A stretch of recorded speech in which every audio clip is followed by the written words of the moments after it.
Hello everyone, I hope that you're doing okay. First, I would like to apologize. Yes, we did the new series and we got away from American English File Book 4. But from now on, we will continue it along with the new series. Thank you for being patient. Well, this is part 5A, the Survivors Club, all the way to part 1, speaking and reading. First of all, I have 4 questions for you. I need you to take your time, read the questions, okay? And I would like to know your reasons, give reasons for your answers. For example, look, how do you think you would react in a life or death emergency situation? A, I'd panic and become hysterical. B, I'd freeze and wouldn't be able to do anything. Or C, I'd act coolly and calmly. All right? Or number 2, if you caught a plane tomorrow and the flight attendant began giving the safety information, would you listen but not take it very seriously? Continue reading your book or magazine, pay attention and read, and also read the safety information in the seat pocket. Number 3, what would you do if you were hiking alone in the mountains and you got completely lost without phone coverage? Oh, this one happened to me. Yeah, this one happened to me. I'd stay where I was and wait to be rescued. I'd keep walking and try to find my way to my destination. I try to find my way back to where I started from. And number 4, what would you do if you woke up in the middle of the night and thought that you could hear an intruder in your home? If you would do something different, say what? A, I'd confront the intruder. B, I'd keep still and quiet and hope that the intruder would go away. C, I'd lock myself in a room and call the police. Okay, choose your answers and give reasons for your answers. I need you to speak with your friends, compare your answers, give your own answers, share your ideas. Nice discussions. Now it's time to read. How to Eat an Elephant. The Lessons of the Survivors Club. Okay, I need you to read this article. Funny introduction. A very nice title. How to Eat an Elephant. Okay, take your time, read this, and answer the questions. I'll wait for you. You have all the time in the world. Get to it. A few minutes later. Great, you're back. So let's read it together. At least 80% of us react the same way to a life or death crisis or emergency. We're simply overwhelmed. The challenge seems too great. The problem insolvable. In Air Force Survival School, they try to teach you how to overcome this feeling. One of the things they ask new cadet is, how would you eat an elephant? And they make them memorize the right answer, which is, you eat an elephant one bite at a time. Survival means dealing with a huge life or death problem, one that you may not be able to solve quickly or all at once. The key to survival is to slow down and divide the challenges into small, manageable tasks. Interesting.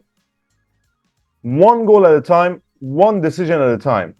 When an avalanche buried the survivors of a plane crash in the Andes, the survivors whispered to each other, breathe, breathe again. With every breath, you are alive. In a hopeless situation without oxygen or light, this approach kept them going until they found a way out. Okay, now this and much more is what survival expert Ben Sherwood tells us in his best-selling book, The Survivors Club, which brings together stories of real-life survivors from all kinds of disasters. Okay? He begins by explaining the 10-80-10 principle. When faced with an emergency, 80% of people freeze. They are stunned and turn into statues or so bewildered by what is happening around them that they can't react. 10% lose control. These people scream and cry and often make the situation worse. But 10% keep calm and behave in a rational way. Yes, put the emotions aside, do what must be done. They don't panic and they assess the situation clearly and make decisions. These people have the best chance of survival in a crisis. And Sherwood explains how you can try to become more like them. He also reminds us that apart from staying calm and not despairing, knowing the right thing to do in a crisis is also vital, important, and that in most emergencies, many more people survive than don't. For example, most people think that you can't survive a plane crash, but American research has shown that survival rate in all air crashes is historically 95.7%. Sherwood not only tries to show us how to behave rationally and calmly, he also gives us the information we need to join the survivors club. So, what is the key to surviving in a life or death crisis? Well, the key to survival is to slow down and divide the challenges into small tasks, one goal at a time, one decision at a time. All right, what is the 10-80-10 principle? Well, when faced with an emergency, 80% of people freeze, 10% lose control, and 10% keep calm. Now, what is the other important factor aside from keeping calm? Well, knowing the right thing to do. The other important factor is knowing the right thing to do in a crisis. Very good, very nice. So, 10, 80, 10. Which category are you in? Yeah, but we're not done. Look, I need you to read the article again. There are some highlighted words. For example, bewildered, rational, keep calm. Match the highlighted words with their definitions. Again, it's your turn, my friends. I'll take a break. A few moments later. Back to the game. Now, first one is done. Adjective, unable to react because the emotion is too strong. Overwhelmed. Number two, it's an adjective. So shocked that you cannot think clearly or act. Stunned. Okay, number three, noun. A new or difficult thing that tests your abilities. Challenge. Number four, it's an adjective. Very confused. Bewildered. Okay, number five, adjective based on reason and not emotion. Rational. Number six, verb. To succeed in dealing with or controlling a problem. Overcome. Number seven, not to get excited or nervous, not to panic. Keep calm. And last one, pieces of work that are possible to deal with or control. Manageable tasks. You did great. Part 2, vocabulary. Feelings. Everybody, match the feelings and the situations. Okay, for example, look at number one. I'm very offended. J. Okay, for example, a friend doesn't invite you to his wedding, so you feel offended. Very good. Now, I need you to take your time, match them. There's no rush. Okay? Now, I need you to listen and check. Your turn. 3.2 Adjectives 1. J. I'm very offended. 2. F. I feel a little homesick. 3. E. I'm a little disappointed. 4. G. I'm very lonely. 5. I. I'm incredibly proud. 6. H. I'm really nervous. 7. C. I'm very grateful. 8. A. I'm shocked. 9. D. I'm so relieved. 10. B. I feel a little guilty. Okay, very good. Now, just want to add something. Fed up and upset. Fed up, bored, or frustrated, and unhappy. Frustrated and unhappy together, especially with a situation that has gone on too long. I'm really fed up with my job. I think I'm going to quit. Upset, unhappy when something bad happens. Kate was terribly upset when her dog disappeared. We're not done yet. Follow me. In this part, again, I need you to match the strong adjectives describing feelings with their definitions. These words with these sentences. For example, number 1, stunned, very surprised and unable to move or react. Okay, so this one is gone. Take your time, do it. There's no rush. Your turn. And if you have done it, listen and check, as always. 3.3.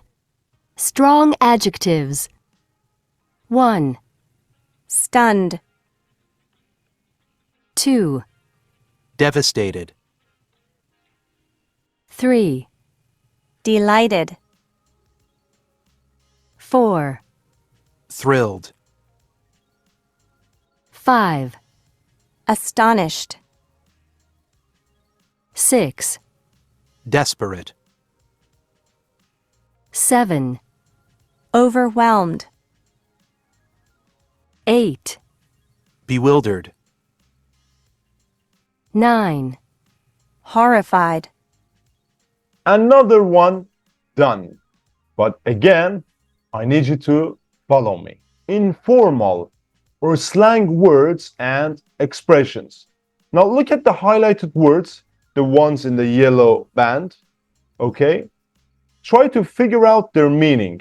I need you to match their meaning with A, B, C, D, E, F. For example, I was scared stiff when I heard the bedroom door opening.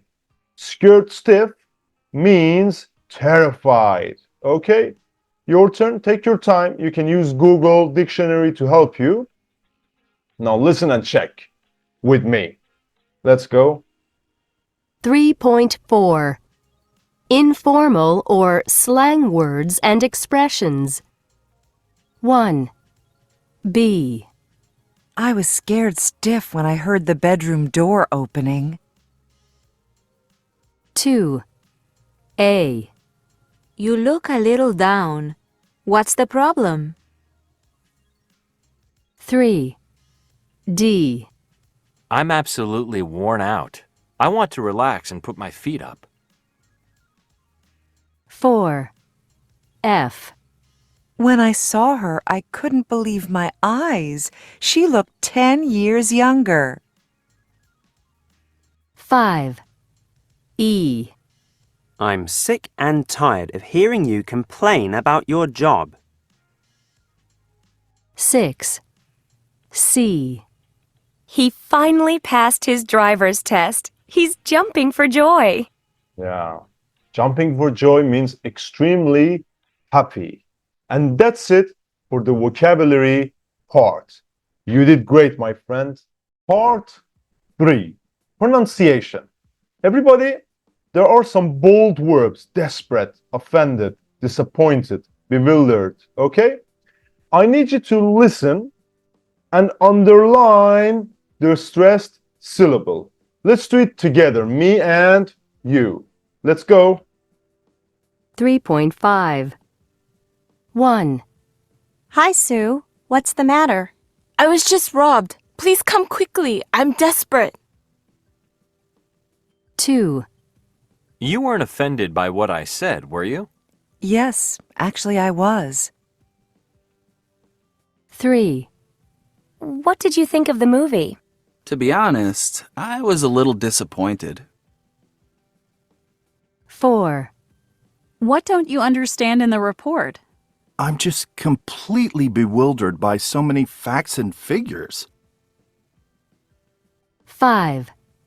Were you surprised to hear that the boss is leaving? I was astonished. I really wasn't expecting it. 6. So, can you come to dinner next week? Yes, we'd be delighted to. 7. How did your parents react when you told them you and Susan had separated? They were devastated. 8. How did you feel when you heard the news? I was absolutely horrified. It was such an awful accident. 9. So do you like the watch? I love it. I'm completely overwhelmed. I don't know what to say. Yeah, overwhelmed. Very good, everybody. So if you want to speak naturally, you have to pay attention to the stress. Great, you made it so far. Everybody, reading and listening, part 4. If you need a break, you can take a coffee break. No problem. Now I need you to answer the questions in pairs, you and your friend. Imagine that you were going to go backpacking in the Amazon rainforest. What do you think would be the main problems you would need to overcome? For example, the heat, insects, the food. And number 2, what would you be most afraid of? Take your time, write your ideas, and speak with your friends. Your turn. Great. Nice discussion. Now, lost in the jungle. Okay, so you're going to read the beginning of a true survival story. And then I need you to answer the 5 questions here. 3 of them are in the text. 2 of them are for you, your personal opinion. Take your time, read it, then we read it together and check. I'll wait. Tomorrow. It's pedal to the metal. Well, 4 young men went into the jungle on the adventure of a lifetime. Only 2 of them would come out alive. Oha. Okay. The Amazon rainforest is roughly the size of Europe or Australia. It is the home of more than half the planet and animal species known to man, many of which are lethal, dangerous, they can kill you. In 1981, 3 friends went backpacking in a remote area of Bolivia. Yossi Ginsberg, 22, and his 2 friends, Kevin Wallace, 29, and Marcus Stam, 29, they hired an experienced guide, an Austrian named Carl, who promised that he could take them deep into the rainforest to an undiscovered Indian village. Then they would raft nearly 125 miles back down river. Carl said that the journey to the village would take them about 7 days. Before they entered the jungle, the 3 friends made a promise that they would go together and come out together. The 4 men set off from the town of Apollo, and soon they had left civilization far behind. But after walking for more than a week, there was no sign of the village, and tensions began to appear in the group. The 3 friends started to suspect that Carl, the guide, didn't really know where the Indian village was. Yossi and Kevin began to get fed up with their friend Marcus because he was complaining about everything, especially his feet, which had become infected and were hurting. Eventually, they decided to abandon the search for the village and just to hike back to Apollo instead of rafting the way that they had come, because they came by rafting, but now they decided to hike. But Kevin was furious because he thought that it was Marcus's fault that they had to cut short their adventure. So he decided that he would raft down the river, and he persuaded Yossi to join him, but he didn't want Marcus to come with them. Marcus and Carl decided to go back to Apollo on foot. The 3 friends agreed to meet in a hotel in the capital, La Paz, in a week. Early the next morning, the 2 pairs of travelers said goodbye and set off on their different journeys. All right, So, number one, what was the three friends' original plan and how did this change? Well, their plan was to go into the rainforest for 7 days and visit an undiscovered Indian village, then raft, travel on a small boat, usually made of wood, back down the river. After 7 days, they still hadn't found the village and there was tension in the group. So they decided to turn around and go back to Apollo, their starting point. What caused tension between three men and the guide and Kevin and Marcus? Well, Carl, the guide, didn't seem to know where the village was, and Marcus was complaining about everything, especially his feet. And why did they finally separate? Because Kevin still wanted to raft as they had originally planned, but didn't want Marcus to come. He persuaded Yossi to join him. And number four, which pair would you have chosen to go with and why? And how would you have felt if you had been in Marcus's situation? These two questions are for you. Write your ideas. Let's continue with this story. You are going to listen to part of a documentary and find out what happened to the four men. After each part, answer the questions with a partner, you and your friends. Okay? Listen and answer. 3.6.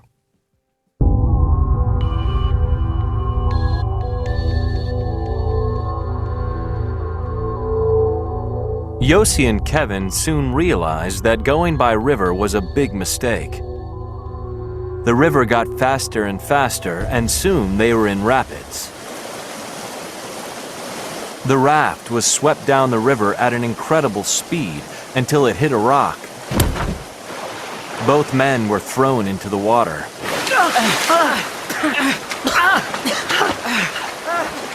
Kevin was a strong swimmer, and he managed to swim to land, but Yossi was swept away by the rapids. Yossi! Help! But Yossi didn't drown. He was carried several miles downriver by the rapids, but he eventually managed to swim to the riverbank. He was totally exhausted. By an incredible piece of luck, he found their backpack floating in the river. The backpack contained a little food, insect repellent, a lighter, and most important of all, the map. But the two friends were now separated by a canyon and 3 or 4 miles of jungle. What happened to Kevin and Yossi on the raft? Well, they went faster and faster and then hit a rock. Kevin swam to land, but Yossi was swept away. What piece of luck did Yossi have? Well, he swam to the river bank and found their backpack with a lot of important and useful things in it. For example, the map. Okay, whose situation would you rather be in, Kevin's or Yossi's, and why? Okay, write your answers, keep it in mind.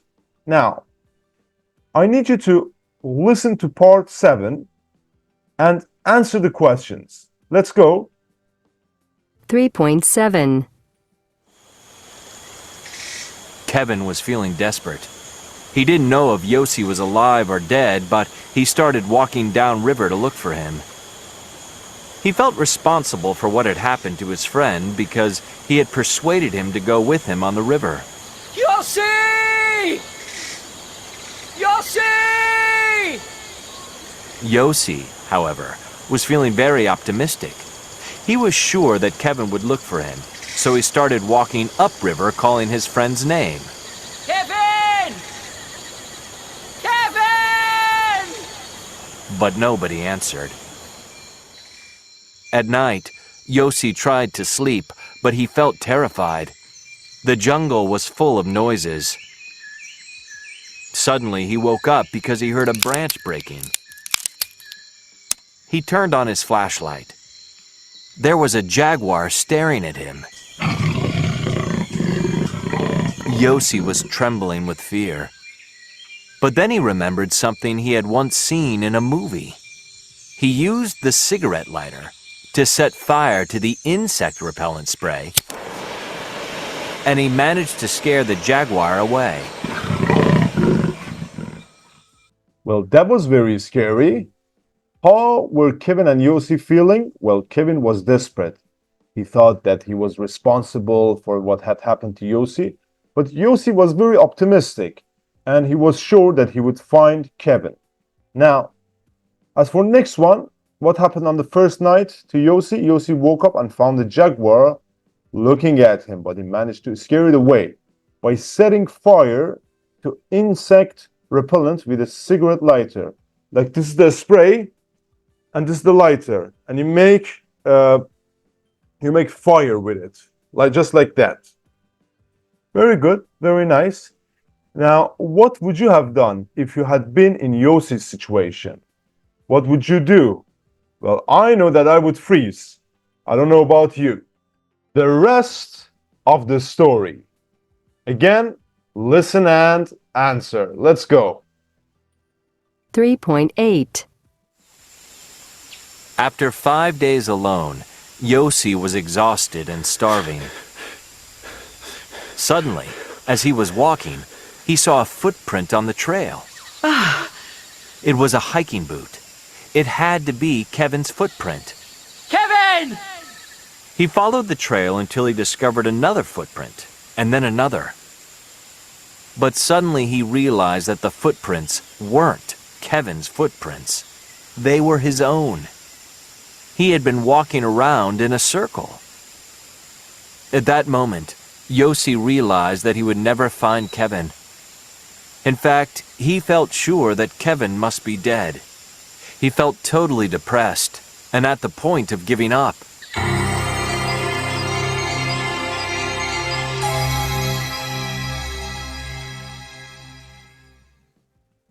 All right, very good. So, why did Yossi's spirits change from desperate to optimistic and to desperate again? So what happened? Well, because he was exhausted and starving, then he found a footprint, which he thought was Kevin's, but eventually he realized it was his own. He had been walking around in a circle. Yeah, so how would you feel in this situation? Again, write your answer. Let's continue. All right, now back to Kevin. Listen and answer the questions. 3.9. But Kevin wasn't dead. He was still looking for Yossi. But after nearly a week, he was also weak and exhausted from lack of food and lack of sleep. He decided that it was time to forget Yossi and try to save himself. He had just enough strength left to hold on to a log and let himself float down the river. Kevin was incredibly lucky. He was rescued by 2 Bolivian hunters who were traveling downriver in a canoe. The men only hunted in that part of the rainforest once a year, so if they had passed by a short time earlier or later, they wouldn't have seen Kevin. They took him back to the town of San Jose, where he spent 2 days recovering. All right.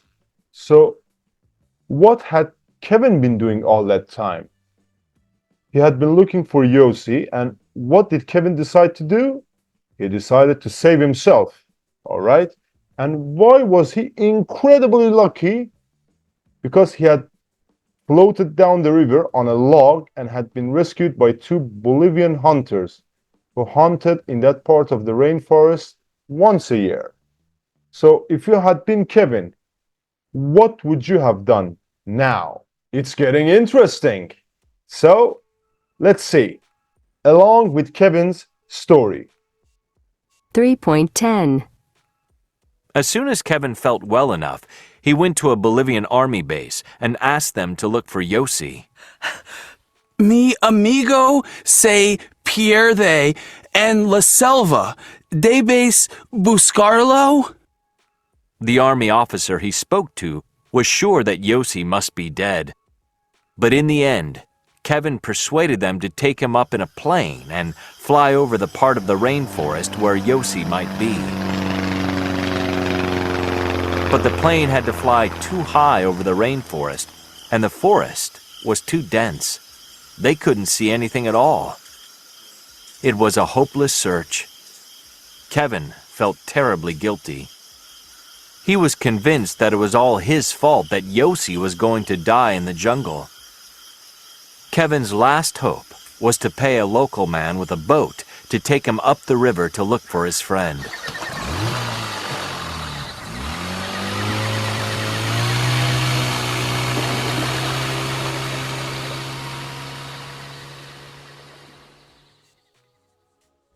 All right. So how did Kevin first try to get help? He went to the Bolivian army and asked for help. Why was it unsuccessful? Because the plane had to fly in too high and the forest was too dense. They couldn't see anything. And his last attempt to save his friend was to pay a local man to take him in his boat to look for Yossi. Now, the last part of our story. Let's go. 3.11. By now, Yossi had been on his own in the jungle for nearly 3 weeks. He hadn't eaten for days. He was starving, exhausted, and slowly losing his mind. It was evening. He lay down by the side of the river, ready for another night alone in the jungle. Suddenly, he heard the sound of a bee buzzing in his ear. He thought a bee had gotten inside his mosquito net. But when he opened his eyes, he saw that the buzzing noise wasn't a bee. It was a boat. Yossi was too weak to shout, "Help!" But Kevin had already seen him. Yossi! Yossi! Yossi! It was a 1 in a million chance that Kevin would find his friend. But he did. Yossi was saved. When Yossi had recovered, he and Kevin flew to the city of La Paz and they went directly to the hotel where they had agreed to meet Marcus and Carl. But Marcus and Carl were not at the hotel. The two men had never arrived back in the town of Apollo. The Bolivian army organized a search of the rainforest, but Marcus and Carl were never seen again.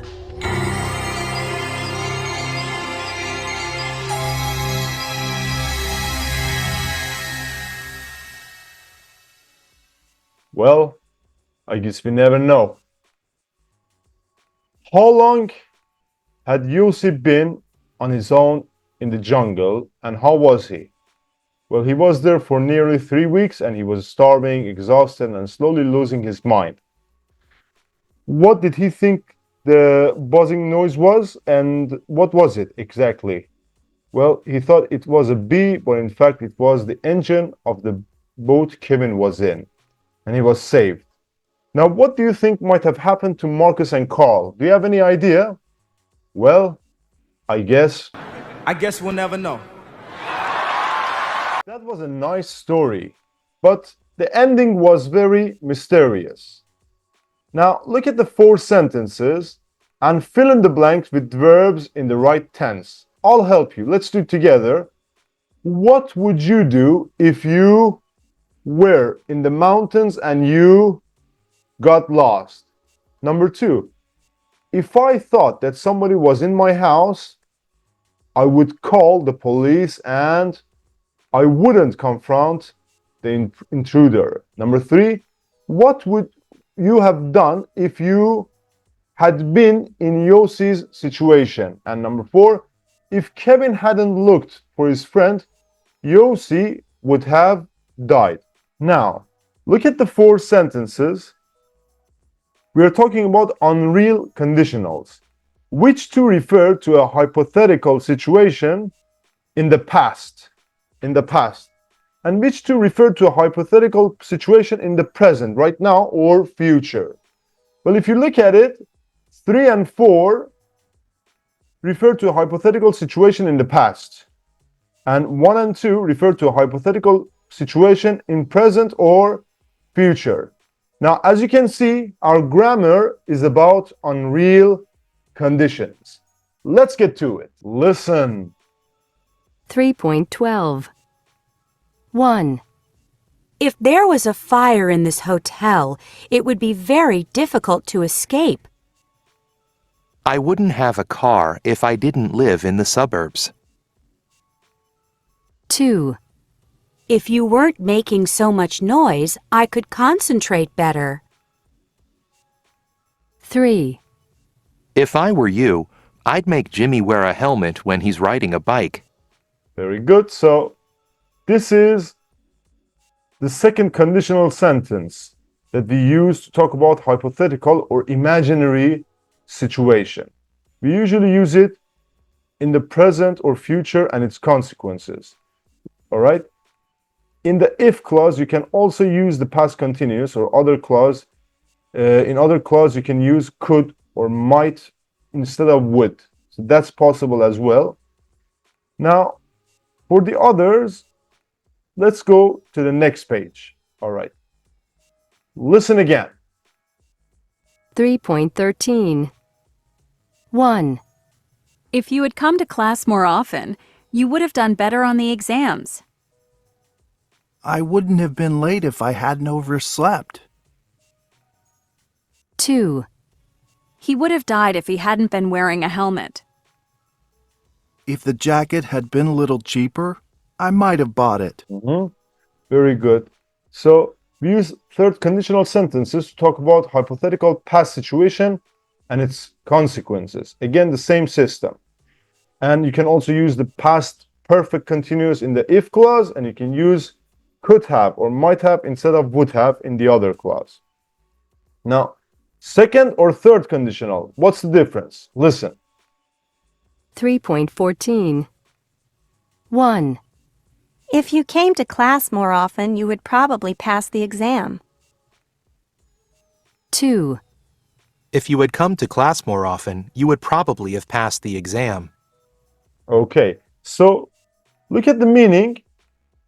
I need you to compare them. You don't come to class enough. You need to come more often if you want to pass the exam. Number 2, you didn't come to class enough, so you failed. All right? So what is the difference between these two? The first one is talking about something that you should do in order to do something. The other one is showing a consequence. If you had come to class more often, you would have passed the exam. So he has failed now. That's the thing. All right, very good. Now, let's master it together. Let's practice. As always, I have 2 sets of exercises for you. A, complete with the correct form of the verb in parentheses using a second or third conditional. I told you the difference between these two. And for example, look, if Tim hadn't got injured, he would have played in the championship game.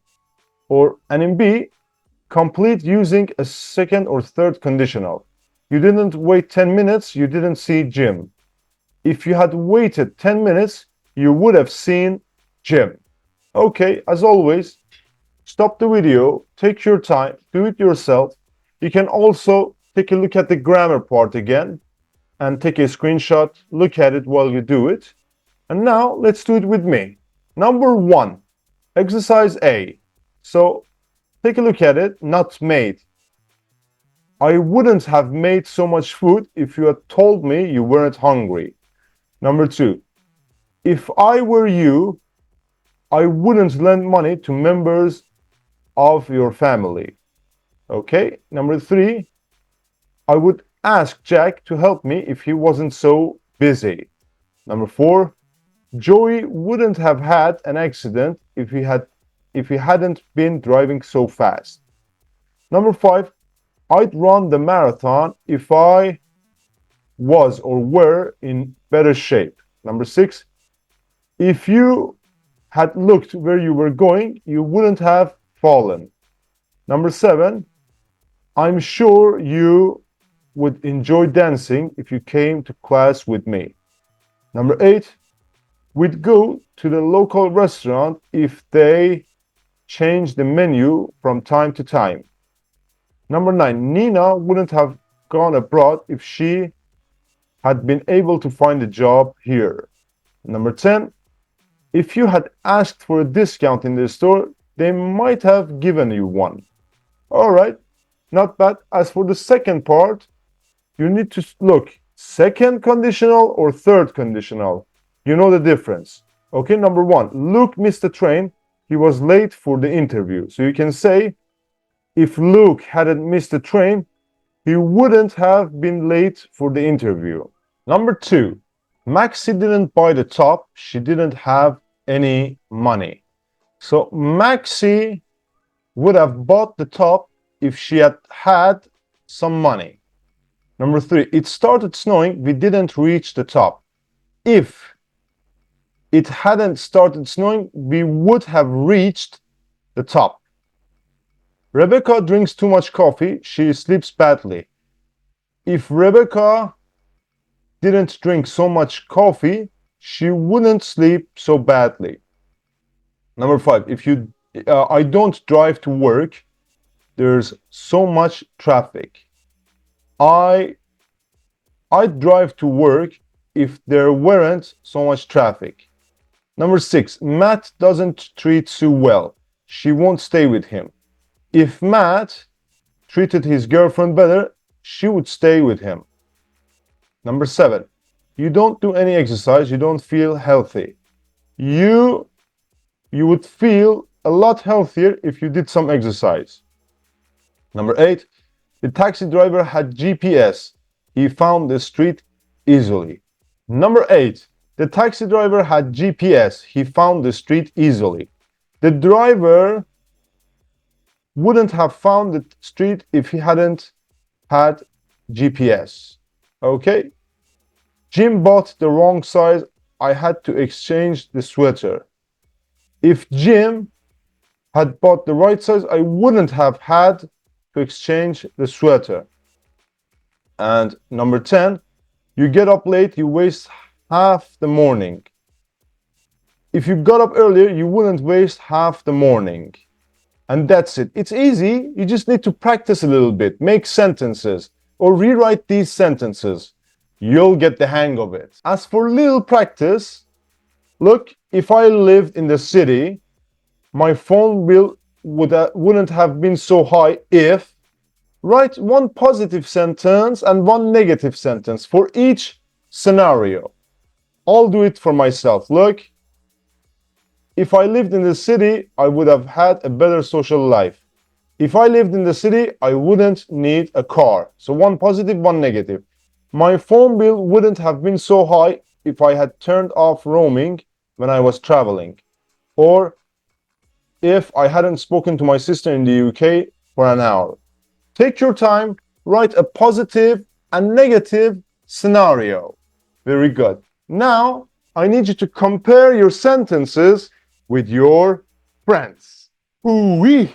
The last set for today's exercise.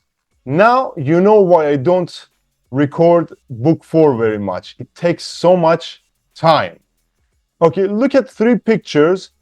What do you think the parents should and shouldn't have done? Read the article and check. Okay? Again, the reading is on you. I'll wait. A few moments later. Great, you're back. So tell me. Yes, the parents should have kept the knives in the drawers that children can't reach. They shouldn't have put a bed under a window. And they shouldn't have put cleaning liquids where children can reach it. Now, everybody, the article was originally written in 5 short paragraphs. I need you to use a blue slash and separate the paragraphs. For example, look, this slash separates the first paragraph from the second paragraph. Take your time, do it. Again, it's on you. A few minutes later. Now let's do it together. You probably think that your home is a very safe place, but this may not be true if you have children coming to visit. Here are some tips to prevent accidents. Okay, slash. First, look at the bedroom where the children are going to sleep. Make sure the beds are not under a window in case a child tries to climb out. If a very small child is going to sleep in the bed, you could put some pillows on the floor next to the bed in case the child falls out. Okay, now the next place to check is the bathroom. Many people keep medicines in a drawers or on a shelf above the sink. But this can be dangerous as children may find them and think that they are candy. You should leave them in a locked cabinet. Finally, take a look at the kitchen, which is the most dangerous room in the house for children. Knives should be kept in the drawers that children can't reach. Make sure that all cleaning liquids are in high cabinets. If you follow this simple advice, children who come to stay will never be at risk in your home. Now we have 1, 2, 3, 4, 5 paragraphs. That's it. And now, everybody, you are going to write an article for a school magazine. Okay, with your partner. Choose one of the titles below. How to stay safe if you go hiking in the mountains. How to stay safe on a day at the beach. How to stay safe online. I would choose this one. Plan the content. Think of at least 3 useful tips. Think of a good introductory sentence or sentences. Check your article for mistakes, grammatical, punctuation, spelling. Write from 120 to 180 words and use the expressions from the useful language box below here. Don't forget to remember to make sure you should, never. So these are for giving advice and reasons, for example, in case, so that, or because it might. All right, take your time, write your safety guide. This is your task. Now that was long, wasn't it? But I told you, I will finish this book. So as you can see, I have a 3rd edition book that I'm teaching right now, and I'm teaching this book. So every week I will try to teach 2 episodes of this book and the rest for the new book. Thank you for watching. You can download the slides in the description part, and you can contact me if you need lessons, if you need help, or if you need any books. And last but not least, make sure to subscribe and support my work. You can also become a member. And one last thing, consistency. Do it every day. Bye-bye.